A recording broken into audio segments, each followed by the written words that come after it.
Some of that. Hands down straight, no lonely. Fuck out the way. Fuck out the way. Fuck out the way. Fuck out the way. That was on a little John. Oh my God.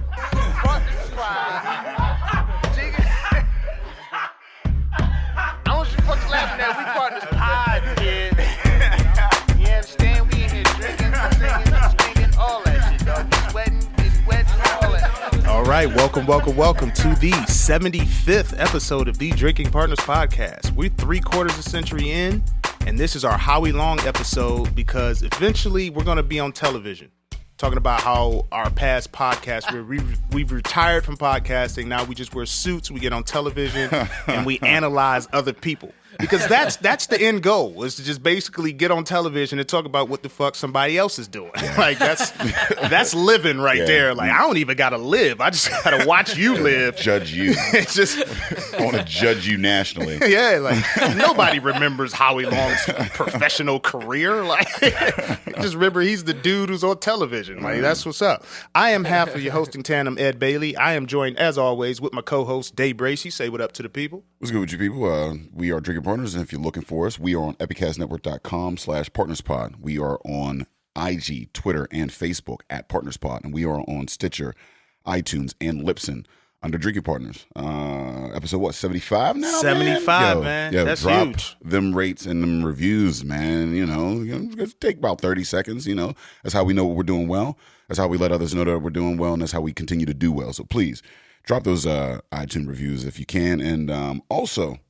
I don't know if you heard it on the last episode or not, but we are proud to announce that we are offering advertising packages. So if you are a local business, if you're a national business, if you want to get your product in front of over 500,000 people per month. That's a lot of people, man. That's a lot of people. I mean, if you want to get your product over 500,000 people per month, live events featuring your business and your product, then hit us up. We've got a lot of different packages to offer and across many different media platforms. And I'm sure we can work together to help you get your product in front of your people. So, In front of your people, in front of our people. Help us help you. there it is. That's what we are at 75, man. That's what happens. My grandparents are 75. They way more mature. This podcast has matured. We about that money now. We out here trying to make it happen. True. We started episode 1. We was just in this tiny ass little room. I had on floral shirt, and It's true. It was hot as it fuck. was hot, and we were talking about Waka Flocka. We ain't mentioned Waka Flocka in 74 episodes. There was no circulation in that bitch. We've come a long way. Glad to be here with you, Day. Yeah, man. It's crazy. Like I don't even think about it because we just be barreling through these, talking to a lot of interesting people, getting around to the city meeting. So it's just, and then to see 75, that's so quick, man. So quick. quick. You know what I mean? But So many we've got a people, lot man. under our belt. Like a lot of people walking up, acting like they know us. Yeah, A lot of you trying to figure out somebody's name during the handshake. Hey, you? It'd be like playing them little games on your phone where they give you a couple letters, but you got to figure out the word. Okay, I see you with this brewer. True. You playing Clue with niggas and shit. Did you have on a red shirt last time?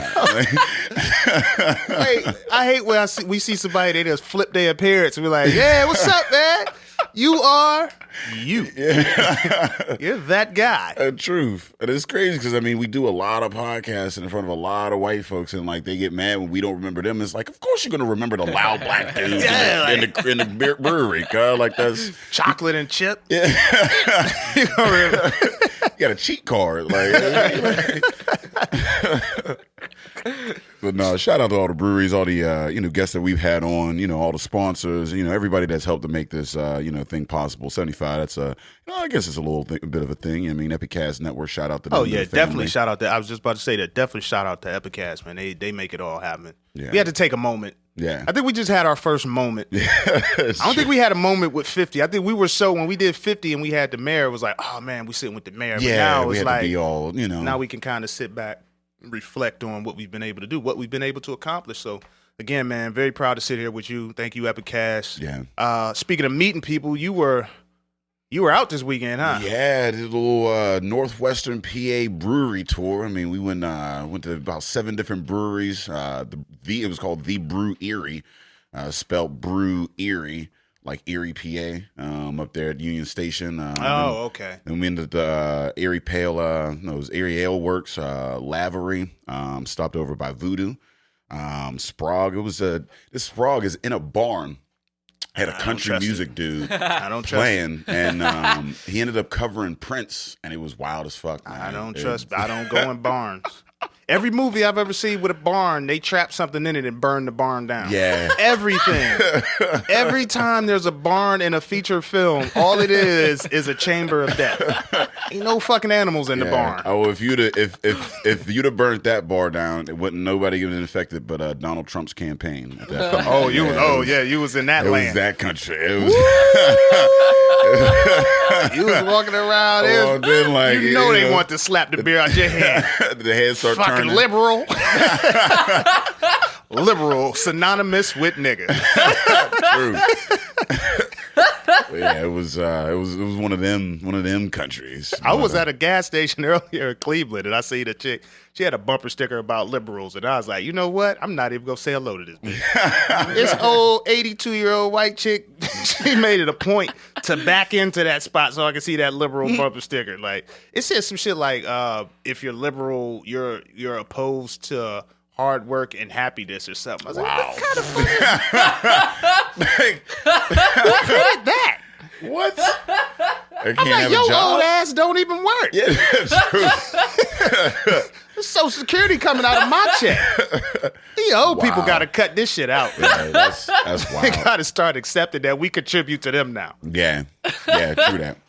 And especially the old heads, man. They're talking about hard work. This and that. I mean, I get it, but like they had one job. Yeah. You know what I mean, they graduated, they had one job, and granted, they worked at that one job, but they ain't have to really worry about like losing it Every and then job. having to like, find another whole career 3-4 times in a lifetime. You have to be man. educated, and every job had a pension. You worked at fucking McDonald's. You had a pension Yeah. waiting for your ass after 30 years. Niggas is out here sitting with their financial advisor and tearing up. Yeah, true.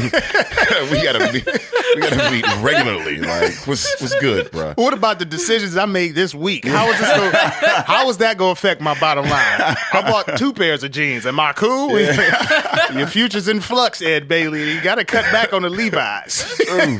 Like, you could work a job 40 hours and raise like 5 kids. Like, my grandma had like 8 kids, raised all of them. Man, if I had 8 kids right now, are you kidding Bro, me? if I had 8 kids, I would definitely be starting a basketball team. It'd be like their own little swim team. True, them little niggas be singing or something. They be doing something, Get a man. talent out this bitch. Somebody got to make it, right? Yeah, y'all got to start working early. Joe Like, Jackson reincarnated. True. Instead of making albums, we making vines. True. You got to pull in an income early. If you that 5th one out, man, that sucks for you because at 5, you got to figure out yourself and your life. Like, what you contributed, bro? Where do you see yourself in 6 months? In kindergarten? Like, nah, bro, that ain't go get it. First of the rent is due. What'd he say on Friday? He say first of the month, the rent's due. You ain't got nothing on it. You ain't got to worry about catching no dog. You got to worry about a dog catching your ass. Oh man, it's hot. I'm already sweating. This is crazy. What we drinking on, Dave? What you got? You brought something through? Brought something new. some new Belgium. They out of somewhere. I think they out of Colorado or some shit. Let me check. Collins, Colorado. Yeah. Fort Collins. I'm sorry. Yeah, and it was crazy because everybody was like pretty excited when they came into the state. Within the last year, they make some pretty good brews. I'm liking it. Yeah, this is the black lager they got. It's called 1554. It's about 5.4. It's got a little chocolatiness to it. You know what I mean? Kind of like a porter, but and I don't fuck with lagers all like that. But this is actually pretty tasty, and it's it's not too filling. Got a nice little taste, and then after doing 8 breweries yesterday, you need something to roll. You hurt. Yeah, you figure 5.4. That's more of a session than anything. I thought you was gonna have like some dark shades on. You came here like a diva. a brew diva. Please, no flash photography. Just come here and sit quietly in the corner with a warm towel across your forehead. Like, you all right, man? Truth, man. I'm glad you made it. Yeah, I'm glad I fucking made it. I didn't wake up until about 2 o'clock. Like, I woke up, I was like, shit. Seemed like everybody in this room's coming off the road. I came from Cleveland. You're coming from Erie. Yeah. And our guest, he's coming from Harrisburg, is it? Harrisburg on Friday, and then I was in Pittsburgh last night.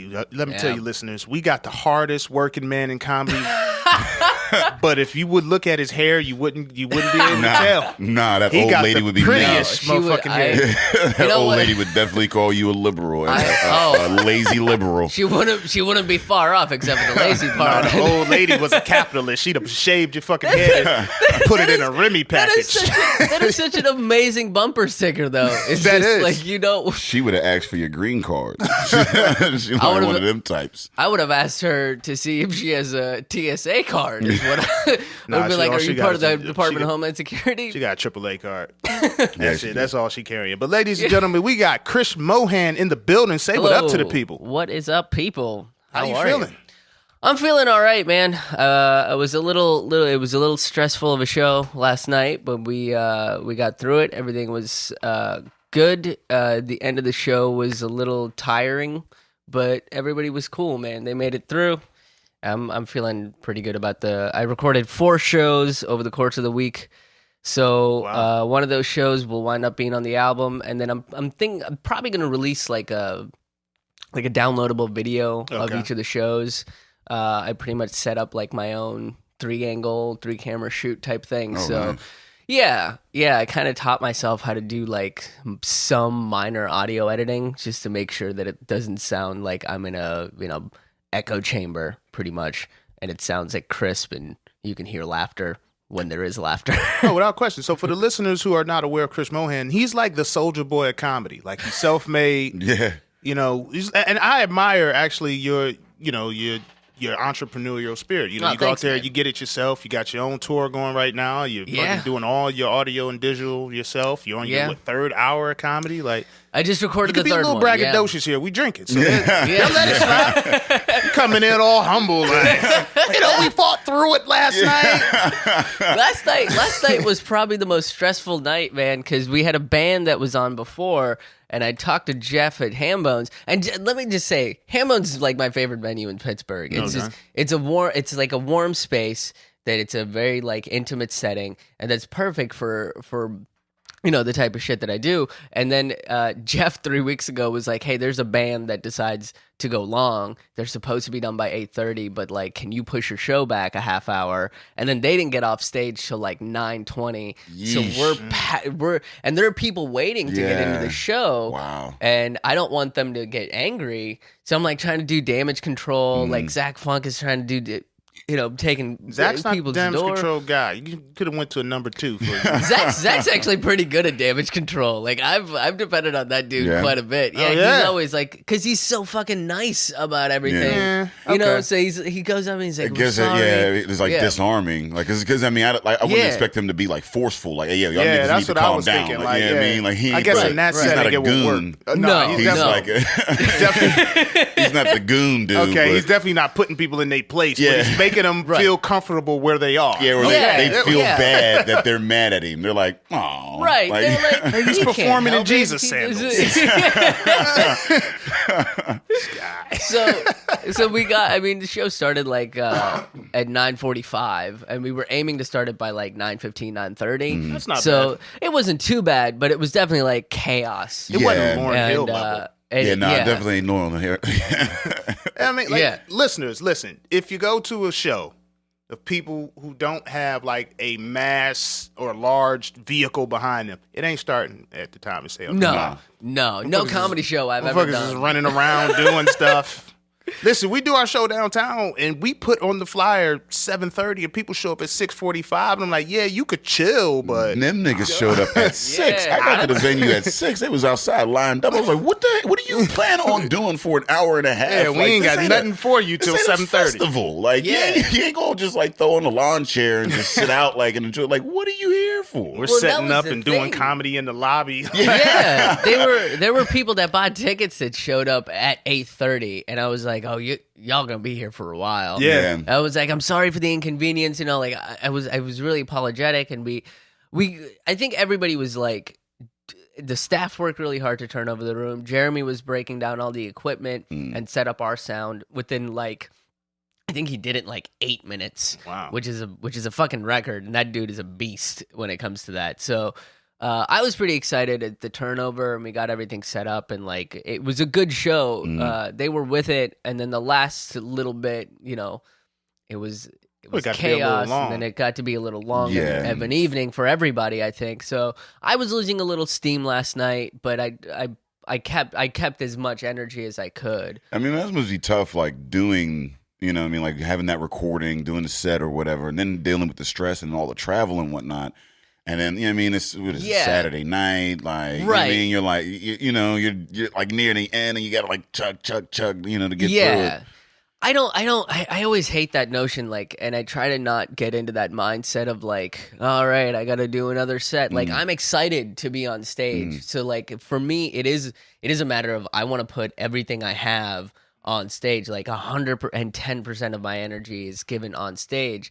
So it is moments like that where like Garrett was hosting and Derek was featuring Derek Minto, and like Garrett comes up to me and he's like, it's gonna be all good, baby. You're gonna be fine. You know, Yeah. like, people are here. We got pre-sales. We got a full crowd. Yeah. Everybody's excited. And I was like, yeah, you're right. We did. Like, I shouldn't be.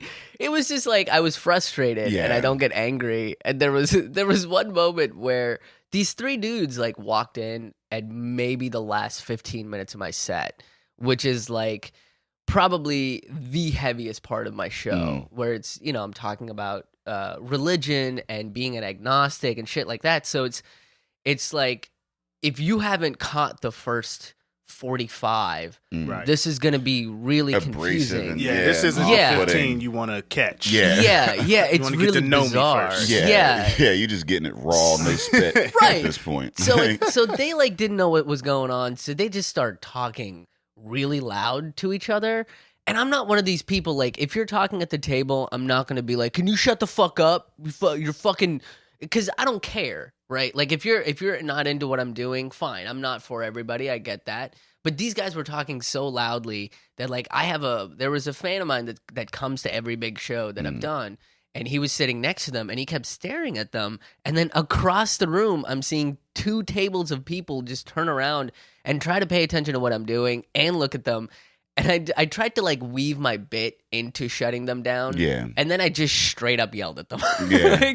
like it was like the moment of like all the frustration of the band going on long, turning over the room and all of that. I was just like, you guys need to shut up because you're ruining the show for everybody. Yeah. And then it got real quiet because I launched into them for a good minute and a half. And then like it got quiet and I was like, fuck, I just destroyed the vibe in the room right now. And man, then you everybody gotta- was just like applauding, and I was like, all right, we're You good. got to control your. That's the coolest thing about comedy. You control Yeah. the environment. So Yeah. if you got to shut a motherfucker down, then it's shut a motherfucker down time. Yeah, that is the beauty. I mean, I actually enjoy doing that sometimes. I don't get a chance to do it as much, Right. but Right. like, yeah, no, I mean, whenever I do, like, and then usually it's the host, and that's what's tough with them coming in between your set. Right. Because usually the host is the one that would be like, look, man, you know, this is a comedy show. This isn't a two-way street. I need Yeah. to shut the fuck up, like, Yeah. you know.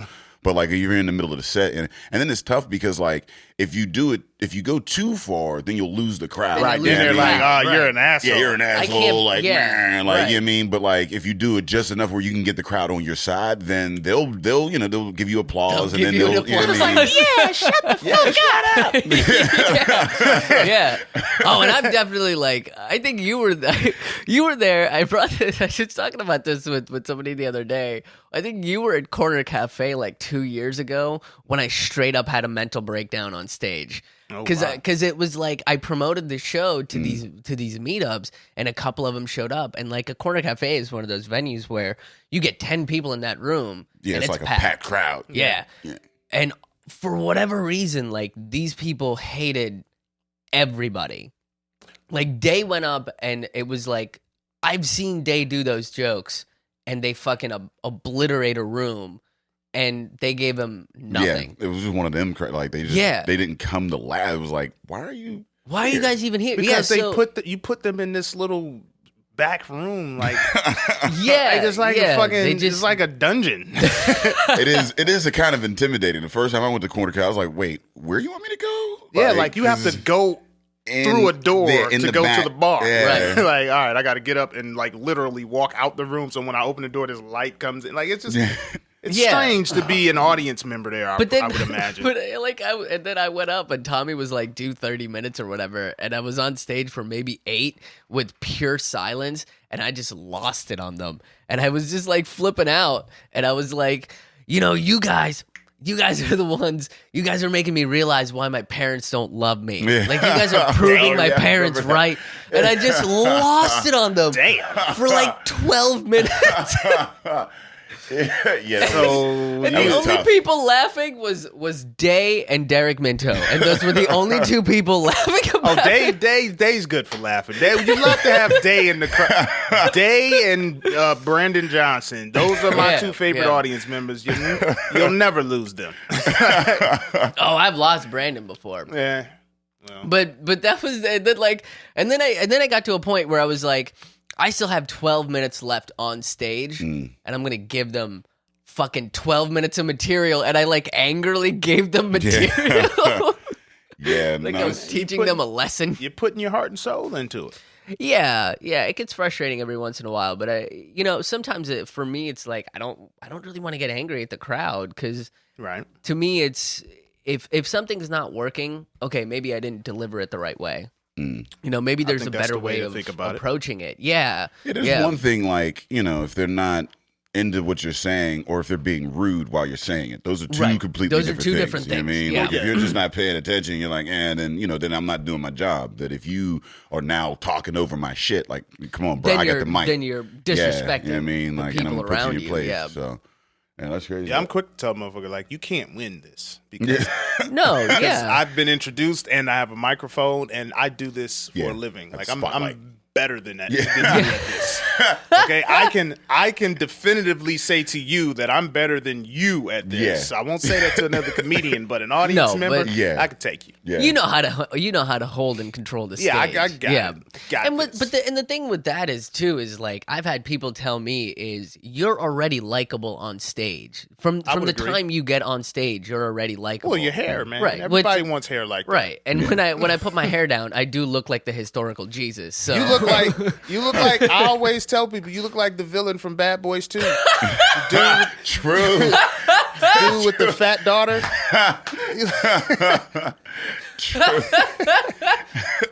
Chris just looks like there's a lot of cocaine and statues in his house. Yeah. It's mad coke and statues. And Chris it was crazy because we were on tour together a couple years ago. Oh my God! Yeah, right. The Gentleman Callers tour, and we were driving through. What was it? Was it Georgia? I think we got pulled over, and we got pulled over in Georgia, so and like weird. the cop pulled us over, and like I was doing like 80 and a 50 or some shit like that. But you weren't even. It was not properly marked, and it was weird because it kept going from like 80 to 40 to 80 to 50. Like it was like back in the trap. It was like, a trap, and he just was going around. I was like somebody. trying to pass him, so I got pulled over or whatever, and like I open the window, and he comes to the car, and he's like, any guns or drugs in the vehicle? Like first flat question out, off, first like, question. What an opener! It was crazy because like can't have Day and the plug. You know what I'm saying? You have the dealer and the plug. It's we had Isaac Cozell sitting in the passenger seat. It was me, Isaac Cozell, who was like a white dude with a beard, and you had like an Indian in the back or whatever. Like it was a weird mix of dudes or whatever. It was a movie. And he's like, any guns or drugs in the vehicle, right? So then he gets license registration, leaves, and then Isaac goes, that's kind of weird, man. That's pretty abrasive. That was I was like, what are you talking about? He's like, any guns or drugs in the vehicle? Like I was like, don't they always? Yeah, I thought that was That the was- question. I was Yeah, like, and that was the first time in my life that I realized that wasn't for everybody. Like that's know. So what 'cause do the- they say to white people? First thing. Good afternoon, sir. yeah, like Yeah. you know why Every I pulled time- you over? every Like they time ask I've you been pulled questions over. and shit. Yep. Like yeah, I've never getting that. This any guns or drugs, license registration. They don't even tell you. Like they might tell you at some point why That's they like pulled you the fuck question over. 5 or 6 when I get pulled over. Damn. You know Yeah. what they do now to soften it? They say anything illegal in the car I need to know about.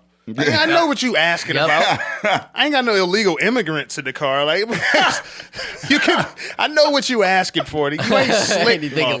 illegal? Yeah. Anything illegal I need to know about? Yeah, I wasn't supposed to be hitting this chick in the passenger seat. You gonna tell on me? I got some eggplants in the trunk that I got from Mexico. Is that what you Smuggled mean? some oranges. I actually got pulled over. We were out in Chicago. I think it was this past Thursday. Out there with Robert Puncher and Norlex. We went out there, and on the way back, me and Norlex were driving back, and I'm doing 80 and a 70. We're in Indiana, and the cop sees us, and he pulls us over. That's the home of the Ku Klux Klan, fam. Man, he They came got to a Klan member was a governor at one point. Yeah, in Indiana. he came to the window. He's like, anything in the vehicle or whatever. And I'm like, nah, we're cool, man. They pulled us out of the vehicle, went through the whole shit, cuz we sit there for a half hour. I'm hopped up on caffeine because I got to drive 10 hours. You know what I mean? And like, he's like, why are you shaking, bro? Just tell me what's in the vehicle, man. Just tell me what's. I'm like, nigga, I'm in Indiana. That's the thing I want to get through. I mean, I'm two niggas. I'm in Indiana, pulled out of the car. There's 2 of y'all motherfuckers. I don't know if I'm getting back in that bitch. Yeah. Like, this could be Come on. this could be in. Yeah, this- that could be another story, guys. could be it. I was They could be remember me. You know what I mean? Say his name. You know what I mean? Like, I was dating a musician and we went on tour together and we're no longer together, but like we were going through Arkansas. Disclaimer. But we got pulled over, and I got pulled over for doing 7 over the speed limit, which like what the fuck is that Ridiculous, yeah. even? Yeah. So they started like they pulled me out of the car for a bullshit reason. I went through questioning. She went through questioning. Second officer shows up. I got 4 Bernie Sanders stickers on my car. So like in Arkansas, I'm in trouble. yeah. So Damn. so they were like talking to me about Bernie Sanders, and like the second cop was like, "Oh yeah, people just don't understand what socialism is." And I was just like, "Wait a second, are you like the only progressive liberal fucking human being Not in the conversation Arkansas?" I'm trying to have with a cop. Yeah. I ain't trying to. I'm not trying to get into any view. And I'm the idiot that like is trying to start the revolution with the police officer outside. Nah, bro. Me and cops deal with fact. Yes, That's it. We deal Yeah. with straight fact. What you need to know, what I'm I'm legally 30. obligated to tell Yeah, you, and that's yeah. it. I'm Well, 30. so- My license is good till this date. The registration's good till this date. There's no And he contraband. looks That's at me and he goes, "Hey, so do you have anything illegal that we should be worried about in the car?" And I was like, "No." But of course, we had some weed in the car. But But here's we're the not thing. gonna- Here's a question like that that we should be worried about. Like what? Like a lion is gonna just like Yeah, pop you out. don't So, like, need to you're be not- worried if you about don't- less than If you an don't go 8. in my motherfucking car, you ain't got to worry about shit, officer. Like Just let me drive. Yeah, by. word. Exactly. Started this some shit. bear trapping that bitch. Like the fuck? You think Yeah, there's yeah, anything yeah. you should I got- worry about? I got I'm some- worried. There's some shit I might be worried about. Right. You don't have to be worried about anything. I don't think less than an eighth of an ounce of weed ain't doing anything wrong to Yeah, you. true. So then he goes, I love this question. He goes, "You mind if we search your vehicle?" Yes. And I was like, "No, I do mind." And he goes, "Why?" And I was like, "Oh, because I just don't want you to. I think that's reason enough, right? Yeah. Like that's all you need." Yeah. So they called the dogs, which is legal, but the dogs have to show up by the time they run your tags, and they figured they were running 2 people so they would have extra time, and like they didn't. We waited 10 extra minutes for the dogs to show up, Wow. and then the dog just like goes halfway around the car and sits down, and the cop, obviously that's a signal, and they had 3 cops look through my car, and this was my favorite line of the night. We're waiting outside in the cold in I think like it's West Memphis, Arkansas. And we were, Jesus. the guy goes, pulls out the bag, and he pulls out the weed and he goes, "Are y'all gonna make this much fuss over this little amount of weed?" And I was like, "Oh, we're making a big fuss out of this." Nigga, I told you there wasn't nothing to worry about. I was like, "Yeah." You asked me if you should be worried about it, and that much weed, you don't. Yeah. If I had like bricks of weed in the back of my car, then I would be like, "Yeah, you should probably worry about that shit." Yeah, if I got bricks of weed in there, one of our lives is in danger. That's just at that point. Yeah, like, at that point, it's like, I got cancer and this is the only thing that's going to help. At that point, you should just be like, you can leave. You're going to probably die soon. Yo, so did they do what cops do? They take your weed? They took it. They took that. They took the cops. pipe. They smoked your weed. That's what I was like, you know what? We should have just offered some to them, and I bet you it would have been fine. If we would have been like, how about we all just chill out and good, smoke a bowl in my car? They can't do that, but I know firsthand cops will take your weed, keep that shit. They be smoking that shit. Yeah, they threw confiscate my shit in the fucking bushes. Some of them will do that. Some of them do shit pissed. like pour it on the ground and make you stomp on it. Some of them, like what happened to me, they'll leave with your bag of weed and then come back with just your bag. So I don't know what happened to that weed. Got his partner in the side rolling that shit up. awesome. Yeah, that weed was exactly. not destroyed. That weed was consumed. So how did you get started with comedy? Like, is it true that your parents disapproved of it, or? For the most part, they still kind of do. My mom's kind of getting used to it. What's your ethnic background? Indian. I'm Okay, Indian. so yeah. you're not a doctor, so they don't fuck with you. No, my mom wants me to like That is just kind of go into disappointing to some be kind of an Indian and a comic. Like totally. They be quick to be like, oh, I used to fuck with this Indian chick, and her family was like, nah, not him. They tight. It's one of those things. Like culturally speaking, that's like one of the things I hate about it. Like Indians some and Indian Africans, people man. is just like, yeah, you got to date within, and I'm like, aren't we trying to be a more global? No, and, like, all the inclusive fucking- Asians are mad tight, like with the, you know what I mean? Right. Like they don't Yeah, really. Asians and Africans. They Dude, be that like, was the thing Yeah, in they college. They be like, no, not him. They'll Yes. they'll do it at the dinner table on your first visit. Like, Yes. I don't crazy. think this is going to work. Like, hold on, my nigga. I ain't even told you my credentials yet. I put on my good shoes for this Why shit. don't you let me? Got why a don't you collared get to shirt know on. me? I done came this motherfucker with a collared shirt. You gonna feed me and disrespect me? I gotta be mad respectful of you because I'm in your house and you just gonna say I'm not good enough for. Why don't you ask me what I'm interested in? What are your hobbies? That's crazy when like you sitting around a table like eating goat foot and a nigga that look just like you is telling you like, nah, B, we don't approve. It's like, damn. Like, Yeah. Oh, dude. I used to get into arguments in the apartment complex we used to live in. I used to get into arguments with all the Indian people because I was like, one, I was just a mouthy kid, but like I remember this woman came up to me. So I started doing stand up in high school, and she got real mad that I was doing the Indian accent on stage, and she was like, "Oh, you're just insulting our people," and I was like, "That's not what I'm doing at all." How the Like, fuck we sound? yeah, that's just if you want to talk about accents, that's the South Indian accent is what I was doing on stage, and I got into this whole big argument with her. But that's the thing is like they just don't like.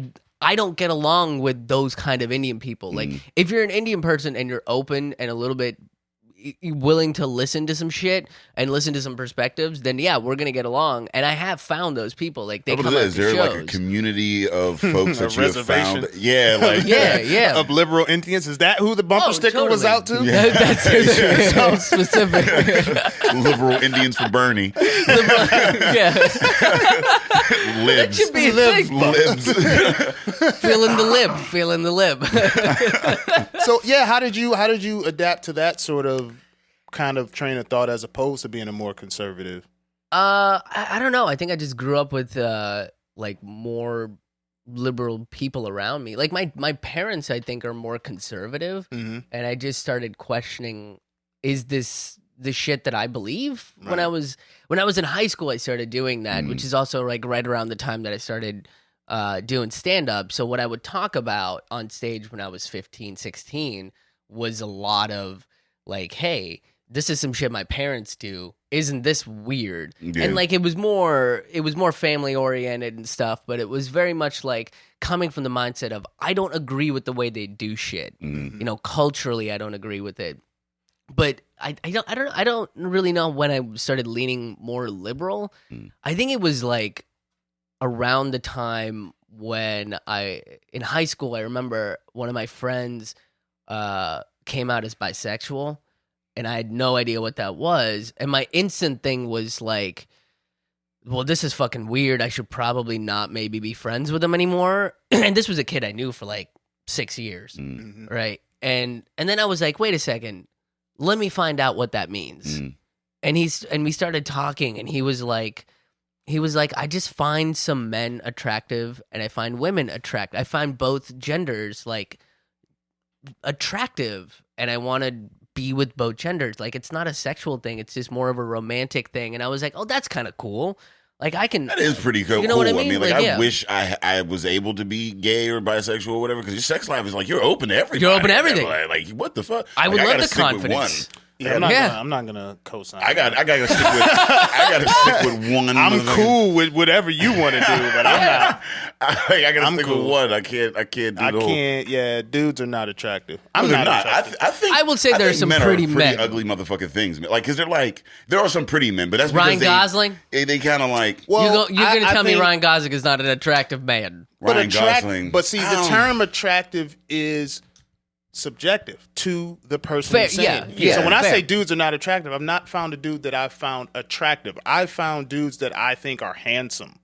All right? Yeah. And that's yeah. different. So Ryan Gosling is handsome. That's just a person who you could be just well put together and be handsome. If Yeah. you don't have any physical deformities. there's even some chicks Right. that like I wouldn't bone, but I could say, you know what, they're They're attractive they're- looking, and they're- they put themselves together. What's nice. the yourself female together version real of good. handsome? Yeah. I don't know. Damn it, I forgot. Less than homely. I mean, I don't know what it like, but like there's some like, because there's some kind of rough looking feet, but like if they put on a nice, I'm like that's You put cool, yourself- yeah, whatever. you can did put some yourself work. together Yeah. or whatever. I mean, like, Yeah. but as in general, I just think like men are kind of just like ugly beasts that like we're hairy and like our Very clothes true. don't fit really well. I'm a and, You're ugly very dude. primitive. Yeah, like, I mean, I think the male stereotype is like you want to be primitive. yeah, I mean, it's Yeah. pretty. You want to it's- be it's- simple because we don't want to be complicated. Because listen, when shit gets too complicated for men, we get confused. Then we get in our feelings, but then our feelings manifest themselves in the wrong way. Yeah, then I you don't start think drinking. Yeah, Like, the that's how- the masculine. That's how it goes down. That's something that like I've been thinking about, and I want to talk about this on stage, but it's very hard. It's like the masculine approach I never got into, like the over masculine type of stuff, like this. And I've done some research, and a lot of it is like really big wars have been started by like male Dumb shit. leaders. Yeah, and it's all like what was it? One of the things in Greece was like over a woman, Over a basically. bitch, yeah. It was Yeah, just like yeah. I Bitch. can't sleep with this it came woman. through.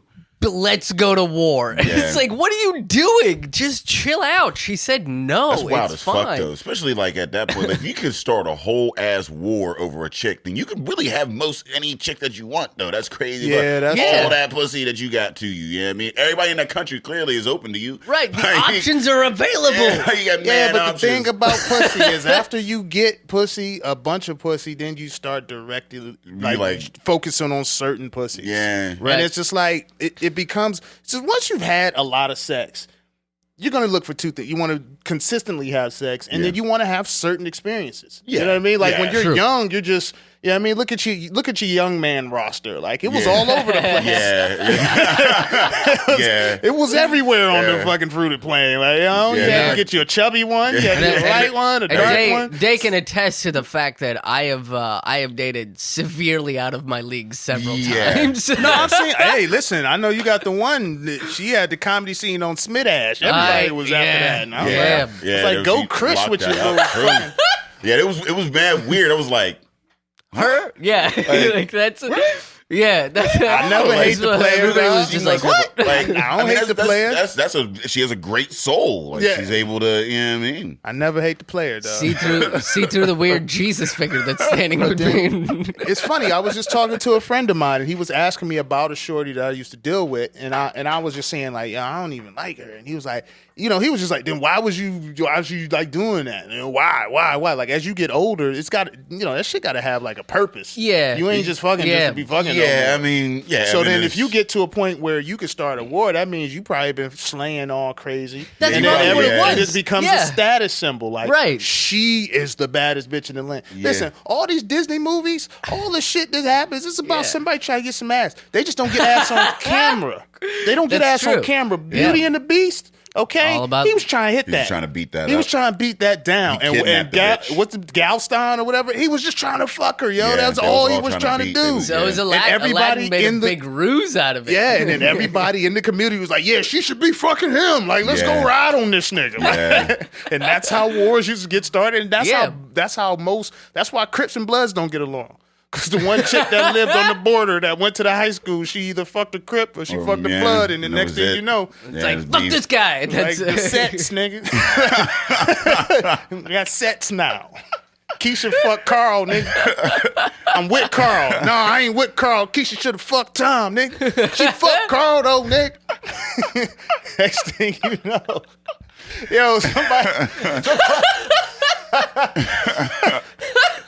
Yo, somebody gonna write some crazy shit. Like, I'm about to get some more hate mail. Yeah. I'm about to get man. like a real life, Yeah. Wait, lifetime Crip who go come in just- like, How much hate "Nigga, mail do you ain't guys nobody get? fuck Keisha, nigga." I'm just waiting for somebody to show up to the show and protest at this point. Man. Yeah, wait, It's how much gonna hate mail happen. do you guys get? We don't get any. We don't get a lot of hate mail. Okay. We're pretty Ed- lovable guys. Ed will got, get- got a good little hate mail. He got a hate meeting. They pulled him in. I and got a hate conference. he got ambushed I got by a hate call in. By who? Who's... Bike Pittsburgh. Oh, because you said that thing about the... So wait, when you heard the episode, Wait. did you think, "Wow, that's fucked up," or did you? No, part of me was just All right. like bikers need to. I have a thing where if you're a biker and you're on the road, you follow the rules of the goddamn road.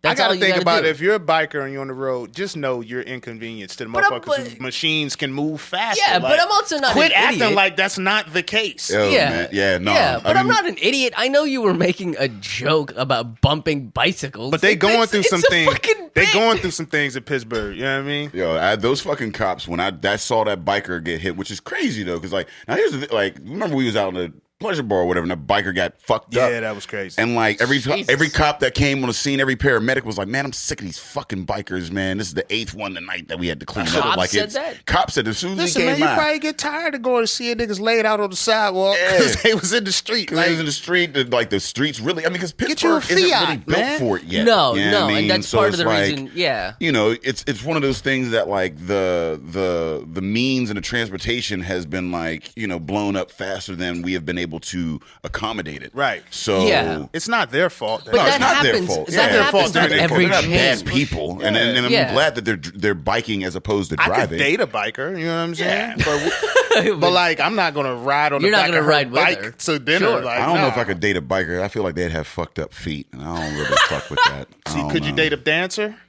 I dated a ex ballerina Ooh, in her college, feet and probably look Yeah. like- no, well, her feet was actually pretty decent. Yeah, like she couldn't have been that good a ballerina. Them feet She had fucked stopped. up. Yeah, she had stopped for a couple of years and had So time there was to some like. healing? Yeah, there was some time to regrowth and I mean like Ballerina feet look like they got Man, rigor they- mortis. Oh man, yeah, them active ballerina chicks. Oh my god, they look Dude, like fists. in college, They like ankle fists. That's in what they, college, I was ballerina obsessed feet. with a ballerina girl. Yeah, that's the only word I You can were put up with. obsessed? I was obsessed with her. I thought I was in love with her. Like we would She was hang graceful out a as lot. fuck, wasn't she? And she's a pretty girl as shit, but I never I never pretty. got I was one of the closest people she had in college. Like she would come to me with all her troubles, and Oh, I he was would in the wrong you know what I place. mean? But I was and then like at the end, this is the thing that happened with her is 4 years of being like constantly like will they won't they. It was like a Ross and Rachel thing, but way more obnoxious than that, right? So like she started dating a friend of mine. Ooh. And then it got a little weird, and That's I how stopped wars talking start. to her. And that's how Instead of fucking starting a war, wars start. I was just like, I'm just not going to talk to her anymore. And that's probably how that's gonna. And then, do you remember that snowpocalypse that happened a couple years ago? every Yes. year, but yeah, But yeah, the first one that we can remember. the huge February. Yeah. So she like started texting me and she was like, "Can you come meet me? And I just want to talk about the shit that we've been going on, like what's been going on with us." And like, So I go down and I meet her, and it's all this stuff about how she wants to keep me in her life, and she wants, like, she thinks she can marry me and all this shit. And I'm like, you are dating a friend of mine. You can't say this shit to me. So then I'm like trying to flip it around, and I'm like, look, I'm not good for you. You know, I'm the bad guy in this. I've strung you along for way too fucking mature. I know, I man. tried- That's I was- First way of all, truth. about a year Dude, and a this half was an in. hour and a half in, man. Year and a half in. When in doubt, pull it out. bro. True. Sometimes you got to put all your chips on the table. Yo, like I said, man, if a girl, if I'm in the friend zone, I'm fucking your friends. That's just it. Niggas leave the casino I broke kept all going the after- time. They put 50K on black, and they was riding with it. And this is how bad it got, man. About 2 hours in, I was like, should I just tell her I'm gay? Should I just end it there? Like, I Nah, was man, just been you like, should I'm tell her gay you're and just straight. end it. That's I what you would've- should have told her. I'm extremely straight, and sometimes I'm erect during I- these conversations. True.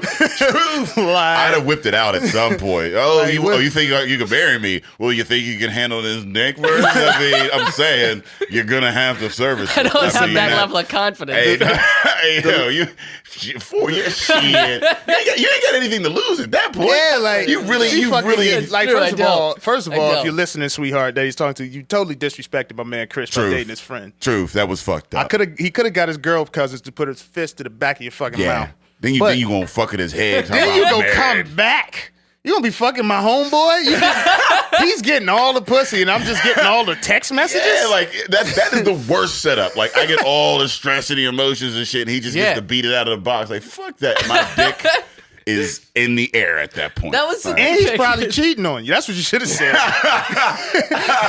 dirty man. Dirty man. He just wants to burn all. He just burned this shit down. Because that nigga. ain't your friend.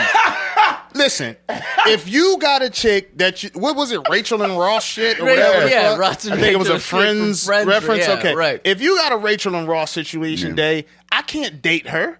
Yeah, I don't true give a that. fuck what. True that.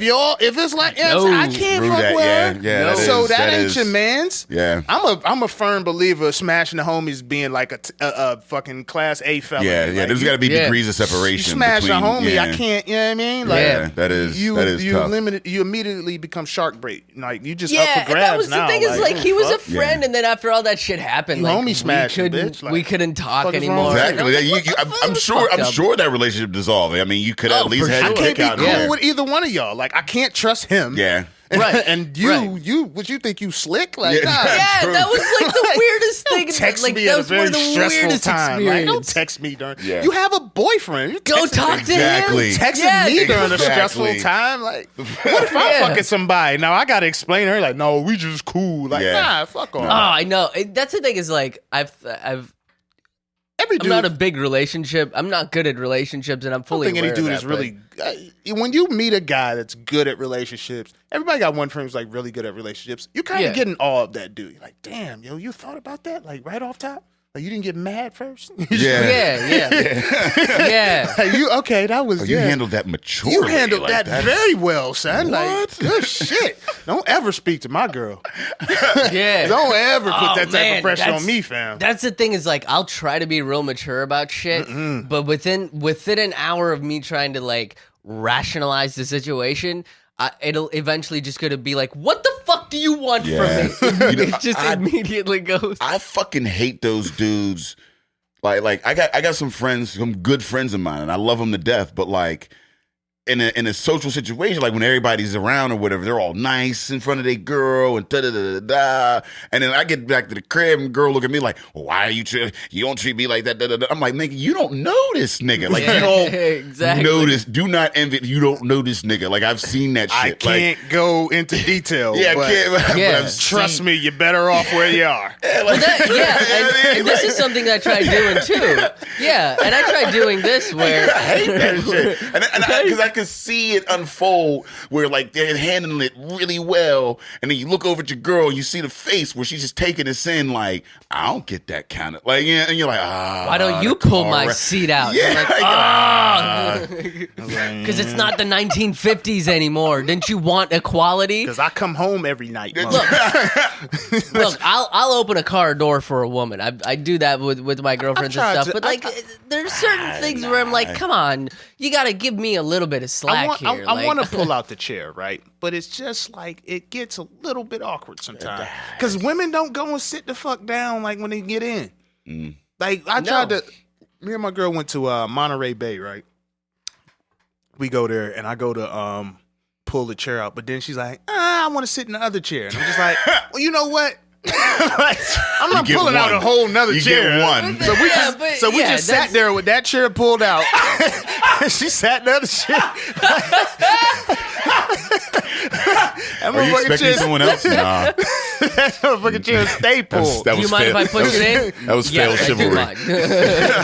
I wanted my act of chivalry to I needed it to still be in the room. Yeah, but that's the thing, man. That's the thing. It's like when I try to be as understanding of a person as possible, but eventually your patience runs thin. And like you pull out the chair and she goes, I want to sit in that one. Well, you pull that one out then. I pull this one out. This is a fine chair. It's the exact same fucking what's chair. What's the female version of chivalry?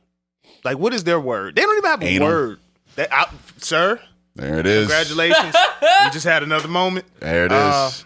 Hey, if I open the front door, you can open the back door. You know what I mean? That's all I ask. You don't have to give me anal. You just give me the mouth. You can open the garage door.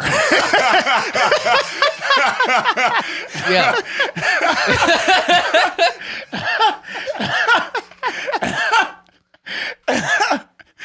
Oh, look, shit. I'm just happy to be here.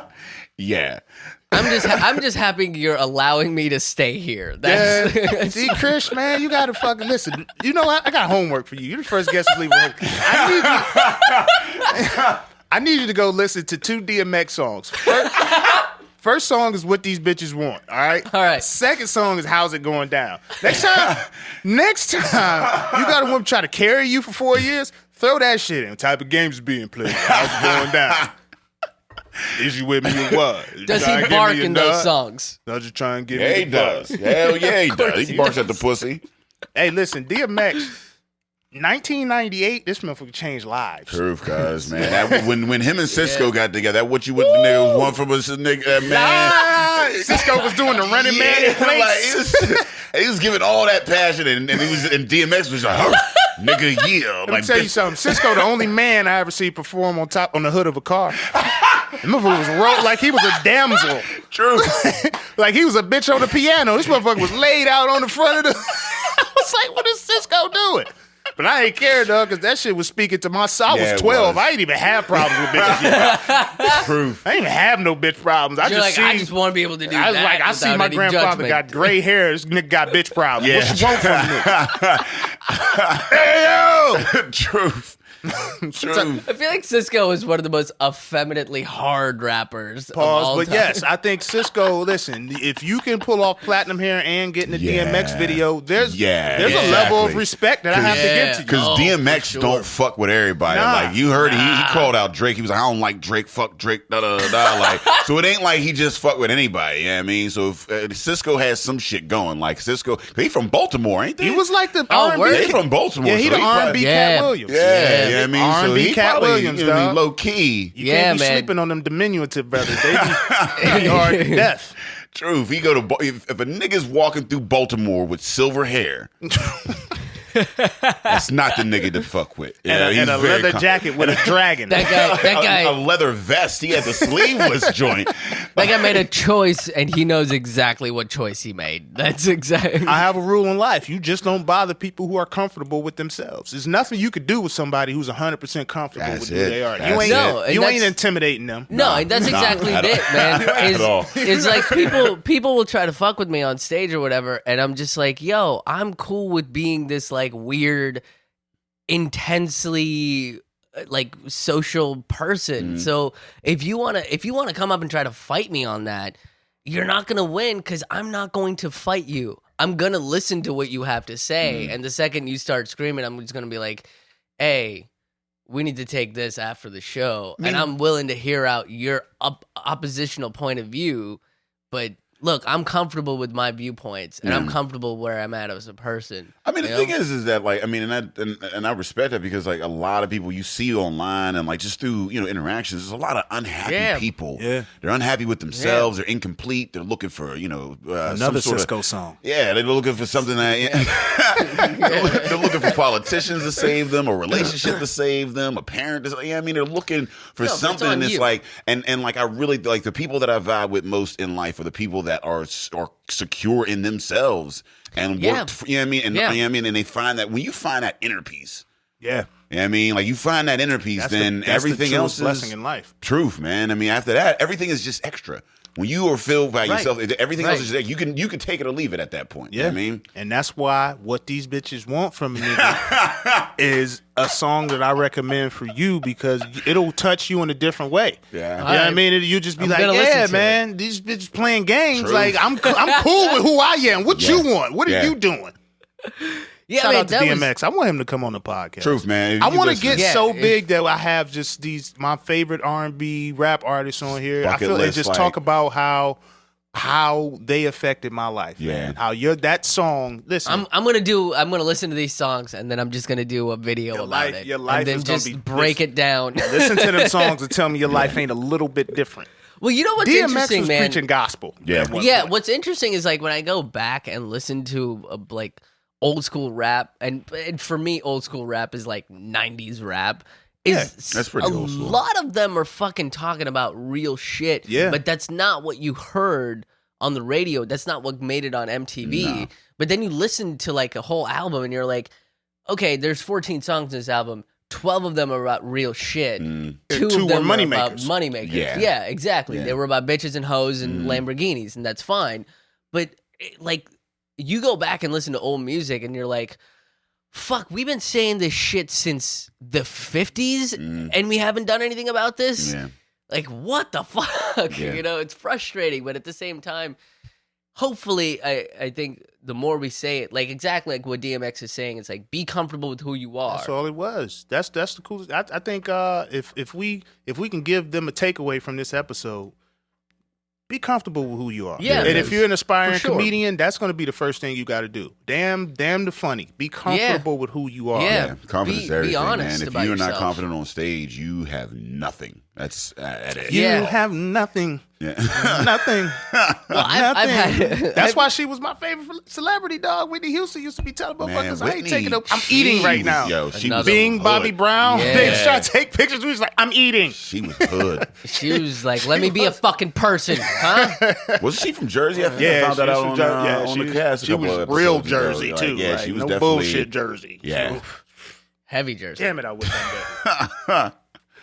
Chris Christie's who are heavy your Jersey. comedic influences? Right. I would say right now it's like I look up to guys like Stuart Huff, Lee Camp. Okay. But like when I started, Lee Camp is really cool, dude. Lee Camp is he's doing some amazing stuff, and Stuart Huff is probably one of the best comedians that no one's heard of yet. Yeah. And I want everybody to find out who Stuart Huff is. All right, so you listen to DMX, I'll go listen to Stuart Huff. Stuart Huff, That's a deal. Got it. But like when I started, I was 15 when I found Hicks and Carlin. Okay. And when I saw Carlin for the first time, it wasn't the 7 Dirty Words. It was Life is Worth Losing, which is a special that he opens up with this like slam poem. And it's amazing. And it's not funny, but it's really well written. It's really well like performed. And then he goes into a bit about pussy farts. And then there's 35 minutes of different ways human beings kill themselves. And it's one of the funniest, darkest pieces of comedy I've ever seen. And I saw that when I was 15, and I was like, oh, that's how you do comedy. And then I watched Hicks, and there was so much passion in Hicks's anger about the shit that he was talking about. And I wanted to be that passionate about things that I talk about on stage. And I don't think I'm at the level that Carlin is. Carlin is beyond a lot of people now, He's And one of those just I mean once He in a Mount generation Rushmore type of thing. thing. Yeah, Mount man. Rushmore with it. Yeah. But Boy, you are shit. equally as honest, and I think that Yeah, adds a lot yeah. to your appeal. But you have a I don't want to say softer, but it's a more amicable type of. I have to make it you know, palatable. Yeah. yeah, I mean it's honest, but it's not off-putting. It's not not as abrasive. It's not overpowering. Yeah. You know, it's just honest about Right, you, and right. you feel that you're awkward, so you know it's going to come off a little bit different. But Yeah, I mean, and the I want to honesty is feel there, so I can want to see feel the comfortable about talking I about can see the bigger influence, ideas on definitely. stage. Yeah, and I went through like there was a good point in college where I was going through a Dane Cook phase where I was doing a lot of Dane Cook type of stuff where Right. I'm not a huge fan of think I Dane had his anymore. I had his first 2 albums Yeah. and they were great, but for what they are, I mean, Dane Cook opened up colleges to a lot of comics. Yeah. Yeah, I- me not being a fan isn't me disliking him. No, yeah. You gotta understand me, my comedy journey. I mean, I was watching Comic View and Def Jam. I didn't even know anything about white comics till I Right. started comedy. Right. Like, both of us be naming comics that I never listened to. But I caught some Carlin, but you know. Yeah, but you know what the interesting thing is Pryor gets put into that camp, but I feel like Pryor is one of the most like all-inclusive comics because the shit that he was Pryor's doing. my goat. Like, I mean, that's just for me. He's just, you know, and me and Ed have gone back and forth, you know, between him and Murphy and Rock and whatnot. But you know, Pryor's the top Rock of is all my of them. goat because I have a journey with Chris Rock. Okay. So there's a Yeah. more personal Yeah, connection personal, to yeah. Rock, whereas everything with Pryor is nostalgic. Murphy, I just argue, had the greatest run I've ever seen. Oh, no doubt. I Yeah. mean, he was what, Yeah. 18 when he got his first big break? Yeah. From That's 84 huge. to like 98, and everything this Yeah. motherfucker touched Was amazing. was cha-ching. yeah. It was he it was definitely incredible. spanned at least 3 different generations. Like, Well, not only that, but like Chris Rock looked up to Eddie Murphy. Yeah. And when like Eddie Murphy coached Chris Rock to become what he became. But I don't think Eddie Murphy or Chris Rock would have the doors open for Without them Pryor. without Pryor. Yeah, and that's how it is, though. It's almost like I looked back to sports, so people say Michael Jordan's the GOAT, and I agree. Right. But you can't ignore what Bill Russell contributed. You know what I mean? Now, it's hard to say in a one-on-one who I don't know, but Right. if I look at Michael affected my life in this way, but he's Yeah. not Michael without a Russell. Yeah, and you know, and I keep going back and forth on people have asked me like who's my favorite comic, and I keep going back and forth on Carlin and Hicks, but I think I more land on Hicks because Hicks was so disliked in the States. People didn't like him. He was speaking at the height of his intelligence, and he didn't care. He was like, either you come on board with me or this is going to be a long night for everybody. And I kind of really appreciated that where he was like, I don't want to dumb it down. Yeah, there's a difference between making it palatable for everybody Yeah. and dumbing it down. Yeah. And he did these beautiful pieces, but Hicks was human. So he would go into these self-indulgent things. He was a big fan of Elvis, and he has a like 13-minute piece about one of Elvis's roadies. When he does like this Elvis impression and he keeps going back to the roadie and the roadie's doing like shit jobs for him. It's a really good piece, but it's not as funny for him to do it for 12 minutes. Yeah. But he didn't give a fuck. And he was like, I'm doing this for 12 minutes because I enjoy it. And the audience either had to come along with him for the ride or they're going to sit in silence and be really uncomfortable. So it was kind of... It was bought your interesting ticket, to fam. kind of see that. Yeah, Yeah, true. you bought Yeah, the well, ticket. You better take the night for what it's worth. You bought Right. the ticket. Right. That's crazy, yo. This it's such a different fit. Yo, pre-sales make a huge difference in the Yeah, show. Because once people have bought their tickets, you just go on stage with a different.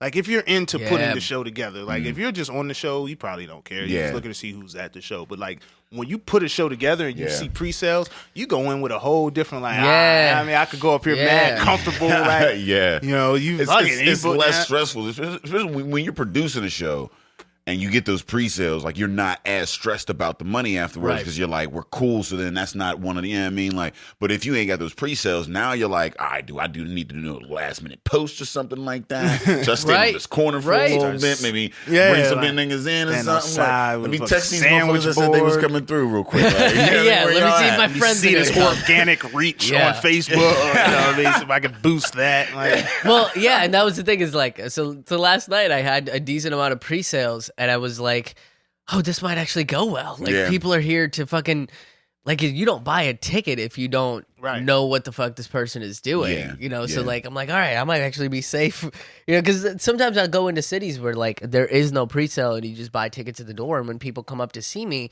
it is a long form version of doing comedy, and I've gotten this from some people where they're like, we've never seen stand-up comedy done this way before, and I was like, oh, you should definitely check out Carlin and Hicks then, because they're like the top of the echelon of the shit that I'm trying to do. But you know, it is tough because when you go into a room and they're expecting like the short quippy whatever, or like, you know, let me tell you a drinking story or a fucking story, or here's an online dating joke, and it's clearly constructed as a joke, and then I come in and I'm like, hey, here's an idea that we're gonna break down for 6 minutes, so we investigate every single aspect of it and find some funny parts in it and make everybody laugh throughout the whole thing. People kind of are like, yeah, it's funny, but we don't know how to laugh at this, and it's different. But I feel like when people buy tickets, they're like, oh, we already know he does this weird long form esoteric way of doing comedy, so we're on board. Yeah. And it does change it completely. Like because even when that audience is there for you as opposed to like, you having to win them over. Yeah. And that's part of like what I think certain shows that go really well, I feel are the people that have looked me up and seen some clips, seen maybe some of my web series, so they're familiar with the type of stuff that I talk about. And people get genuinely uncomfortable when they talk about, when they hear political stuff, especially like I live in DC now, and that is a overly politically correct climate. And not only that, but you have people working on the Hill that come to see a show that maybe don't want to hear that sort of stuff. But for me, it's like I'll try to ease them into it at an open mic where I have 5 to 7 minutes to work on one thing, and I'll go up and introduce, hey, look, this is going to get a little weird, so let's dive on board and let's plug right through it, you know, and sometimes they'll be on board, but, you know, DC just gets uncomfortable, and part of that, I think with the politically correct climate is you can't talk about race or religion or police brutality or address issues. But really? None of that in DC. In DC, man, I was very surprised to see how politically correct of a climate it is. I would have figured, like, if I'm gonna say some shit, less, you know, I mean, it would be DC. Like, I figured, like that. But crowd think about would be... it though, man. Like DC is I don't want to say it's wild segregated, but think like you think of DC, you think of Capitol Hill, and then there's this other DC that they never speak about. Southwest. Yeah. No one talks about Southwest. About this other DC. Yeah. And like for them to not speak about it, then some of them DCers, them well-to-do DCers, they don't fuck with the other DC. You know what I mean? Yeah. So they ain't trying to even like. They ain't trying to hear about it. They not even trying to acknowledge that whole portion of. But you know what's even more frustrating is like the punk movement was in DC. You know, like these people that were just like, oh, you're not going to let me perform my music in your fucking club?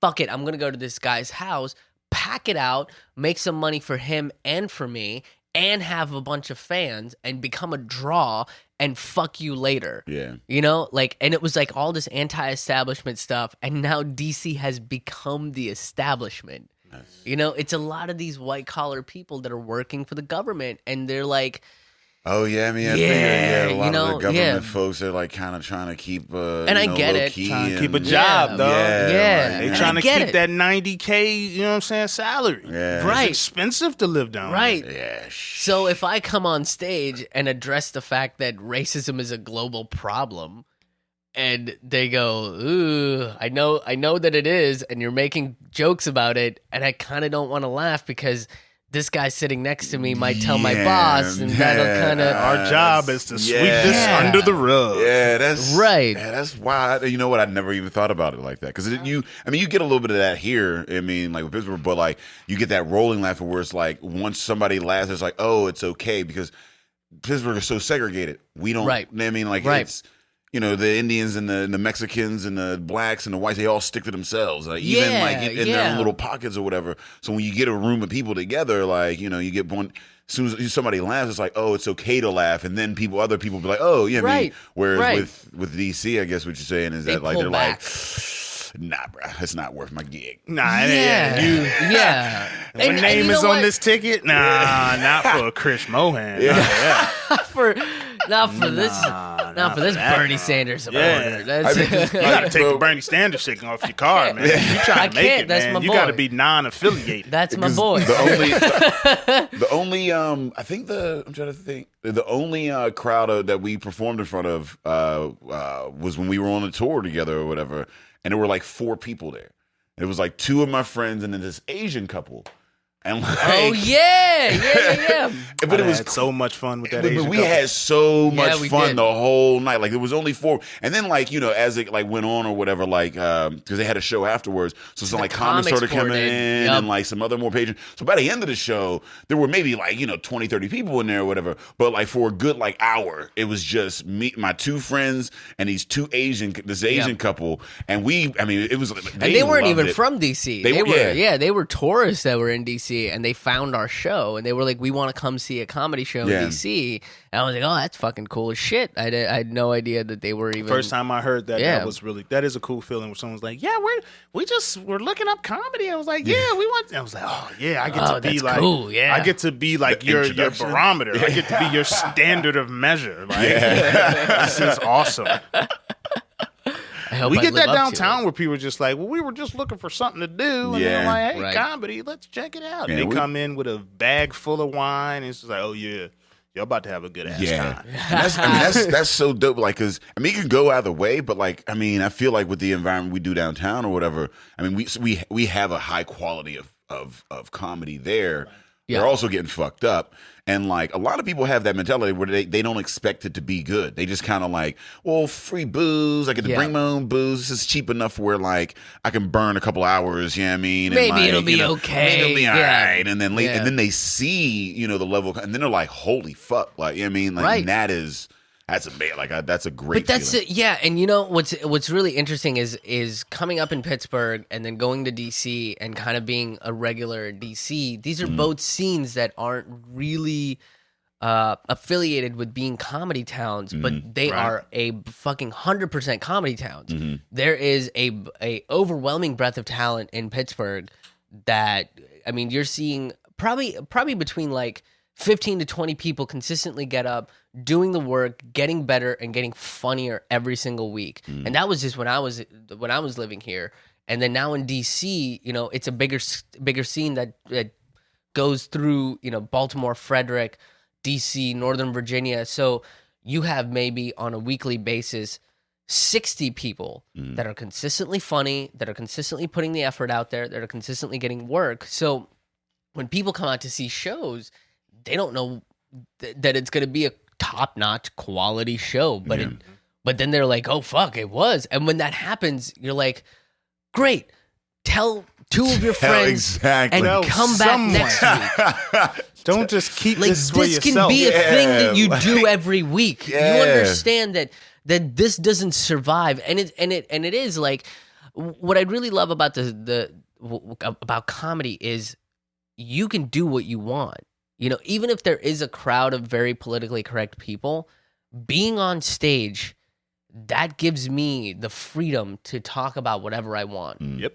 Whether it's religion or racism or women, whatever it is, I get to talk about that and bring my perspective to the table. If you disagree with it and you want to talk to me about that, I'm totally open for it. In fact, I encourage it. I keep telling people, like, they're like, oh, my I have conservative friends in town. I'm like, bring them to the show. I want, because at the end of the day, my arguments that I'm making on stage are not liberal, they're not progressive, they're not conservative, they're human arguments. And if you can see that, then we're fine. Yeah. Is he playing us off? Yeah, I was like, is that the walking music? Buddy, back there? Did we get like, the light it got button? too serious. Lighten it up, motherfuckers. He gave us the light. Nice. So what is the name of your CD? I think I'm gonna go with How Not to Fit In. Word. Yeah. And where can they find this? It will And be when? up. I'm gonna aim to release it by the end of the summer. So either at the end of July or early August is my deadline for it. And it's gonna be up on iTunes, Bandcamp, Pandora, Spotify. So I'm gonna try to aim to do the bigger ones, and then some of the smaller grassroots type of stuff as well. Dope. So for the people who are eager and want to catch you, where can they find? Because you have 2 other 1-hour specials, correct? Yes, I did one in Pittsburgh called Segways, Race, and Love, which was a club cafe, and then the second one's called Get Crushed! And that was just recorded all on the road. That's available on my website at ramennoodlescomedy.com. That's RAMAN noodlescomedy.com. And I'm starting up a podcast where we, pretty much talk about anything. It's called Taboo Table Talk. It can be about social issues, politics, philosophy, whatever you want it to be about. And then, Fork Full of Noodles. That's a video series I do pretty much every week. Yeah. Nice. That's all my promo stuff. Where can they find you online? RamenNoodlesComedy.com is the best way to find me. And then I'm on Twitter at Krish Mohan, haha. Yeah. I've never Keeping it seen simple. someone use the haha. That was smart. Yeah. Yeah. Were there other Krish Mohans? I don't Is that think so. is that like Here comes You know, like Jim wildly Green? racist question. No. Is that like a common name? Is like that a Jim Bob Green Brown? of Indian? Yeah, like is that? Are the- you like a Jackson? Yeah. Kind of. I think it's like it's not the most common name, but it's not the least common name. So like, there it's in are the other middle. There's Krish Mohan. yeah, but I was the original person to call myself Krish. I just want to put that out there. No, So, not that army god dude. No, that was me. That was you. Krish. Word. Krish. I'm the original person to go by Krish. That's. I'm gonna take your word for it. 'Cause I don't know. It was that guy though. I have no way to prove it. I don't know. Word. Well, let them know where they can find us today. Well, Day's the only day I know. You can find us on IG, Twitter, and Lipson. Oh wait, that was all. You know what? Shout out to New Belgium 1554, man. You know, sneaks You up on you. You was talking like it was light earlier. Like it was 5.0. Yeah, well, fine. Sneak up on you, man. It'll Knock sneak that up on out you. real quick. We are drinking partners. If you're looking for us, you can find us on epicastnetwork.com/partnerspod. You can find us on IG, Twitter, and Facebook at partnerspod. And you can find us on iTunes, Stitcher, and Lipson under Drinking Partners. Listen, man. You can get your product on here, man. I mean, why are we doing all this cool ass talking and shit? You know what I mean? All these interesting guests. You we do all loved it. these live events. You know what I mean? Like, I mean, we all over the city. We do a sold out show every month down at Playwrights. We're about to move over to the Comtra Theater, Two sold-out so we'll have shows. 2 sold out shows a month on top of the live podcast that we Keep do. supporting live comedy. Yes, and the podcast we got on here, and then we got a network behind us. We got Epicast Network behind us. So We if always you, in your face. so if you are a business owner and you want to get your product out to 500,000 people a month, hit us up, man. That's Do what it. it's We'll make about. it happen. Do it. Help us, help you, help us, help you, There it is. help us, Shop local. help you. I don't know where it ends. Listen, man, it's episode 75. Thank you guys for sitting and listening through it, man. This is Thank you big guys for for us. having Thank me. you, Yeah. Krish. Thank you for so taking much. time out of your busy schedule. This was a I blast. know your hair's probably still wet. You was conditioning it earlier. You know, motherfuckers with the good hair, they always just came from doing something with their hair. You probably had a little scarf on in the car. Nah, man, it was very good to see you, man. It was great. Yeah, we it miss was so having you good around to the see you city. around, guys again. Definitely Yeah. a good time. And as always, Drinking Partners is the crew. Epicast is the family. And we out of here.